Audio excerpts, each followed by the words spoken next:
পশ্চিম বর্ধমানের ইস্পাতনগরীতে বার্নপুর টাউন পূজা কমিটির উদ্যোগে প্রথমবার আনা হলো মহাপ্রভু শ্রী চৈতন্যদেবের চরণ পাদুকা, যা দেখার জন্য বহু দূর দূরান্ত থেকে ভক্তদের ভিড় জমেছে এলাকা জুড়ে।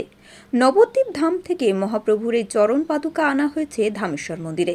মন্দিরের সভাপতি বলেন, সকাল 7টার সময় প্রভু চরণ পাদুকা ধামেশ্বর মহাপ্রভু মন্দির থেকে বেরিয়েছেন, আর আগামীকাল এখানে ভোগের পর তারপরে আবার নবদ্বীপের উদ্দেশ্যে পৌঁছে যাবেন, বেরিয়ে যাবেন এখান থেকে।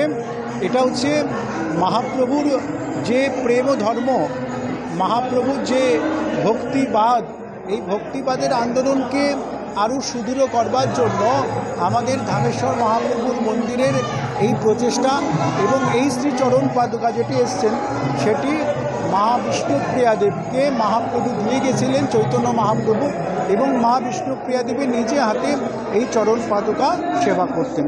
পুলিশ পাহারায় চৈতন্যদেবের চরণ পাদুকা বার্নপুর স্টেশন থেকে বর্ণাঢ্য শোভাযাত্রার মাধ্যমে মন্দিরে নিয়ে যাওয়া হয়। কীর্তন, হরিনাম, ভজন গানের মাধ্যমে রবিবার বিশেষ পূজা চলবে বলেও জানা গিয়েছে। তারপর নবদ্বীপের উদ্দেশ্যে রওনা দেবেন।